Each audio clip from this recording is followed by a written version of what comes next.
Thank you, Chair. And like Kathy, I'm very delighted to be here. It's a great opportunity for us coming from different countries to share with you here and to listen to you, first of all, and learn where you are coming from, but also to share with you our perspectives and where we are coming from. So in a way, your focus, I think, has been very much on difference, and obviously here we are sharing differences in background, in culture, in perspective. I want to thank also, as Kathy did, Paola, for giving us this opportunity to, if you like, bridge differences through dialogue with each other. I want to make 3 points, as Kathy did, and some of what I say overlaps with what Kathy has said. The 3 points I want to make, I'm going to just tell you in advance, partly for the translator's benefit, but also for yours. First, I want to talk about the process of institutionalization. Second, I want to pick up something that Paola mentioned in her presentation yesterday, and that is the debate between women's studies and gender studies.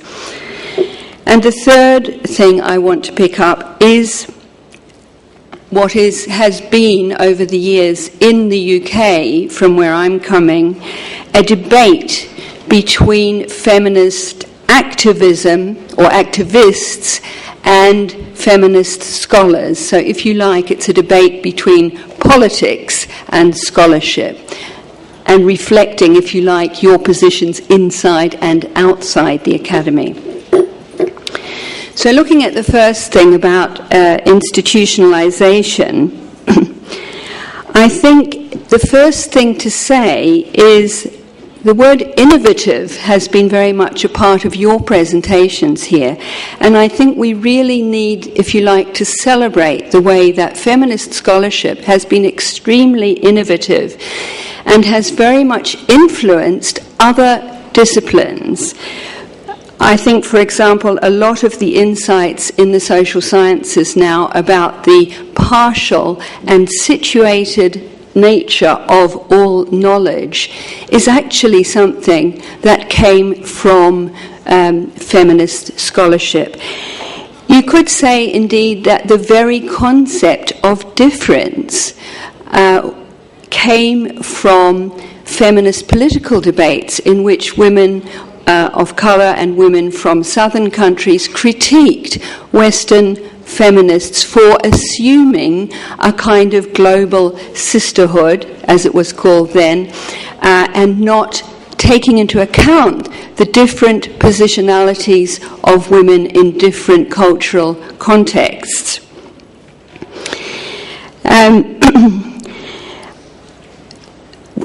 I'd like to say a couple of things about institutionalization in the UK context. You all speak about institutionalization in Northern and Western Europe as a kind of utopia.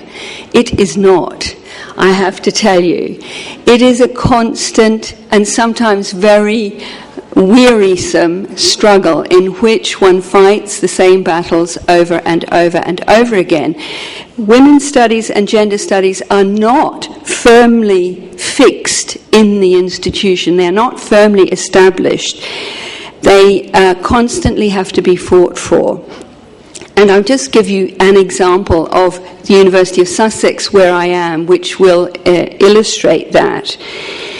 At the University of Sussex, we have had for a long time now an MA. It was originally an MA in Women's Studies. Some years ago, we managed to introduce, about 5 or 6 years ago, a full undergraduate BA program in gender studies. I'll come to the different terminology in a moment. However, 5 years on, that undergraduate program is already discontinued. Now, the reason is this. Unlike the Netherlands, we never had departments of women's studies. We never had dedicated professors. We never had our own budgets.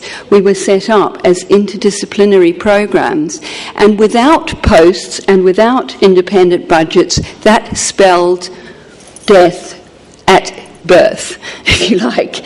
It was pre-programmed that those programs could not survive because of the way they were set up institutionally, and you could say, cynically, it was intended that way. The other thing I want to talk about, though, is the argument about whether we need women's studies. There are two things I want to talk about. One is whether we need women's studies or gender studies in the institution, or whether really we shouldn't be going, and I've sort of heard this debate coming out yesterday, whether we shouldn't be going for gender mainstreaming within all disciplines. That is, that each of us, wherever we are located in sociology and anthropology and medicine, in literature, should be able to teach feminist-based or gender-focused courses without the necessity for a program of women's studies or gender studies. Now, when we were introducing the undergraduate program, we were told that we had to justify the need for such a program because, after all, is gender studies a discipline? Not really one we take seriously, thought some people in the institution. I think the response that I took at the time was, yes, gender mainstreaming ultimately in all disciplines is actually what we're aiming for, but in the short to medium term, it is the case in most disciplines, in most institutions, that it hasn't happened yet. And therefore, we need discrete, at least courses, if not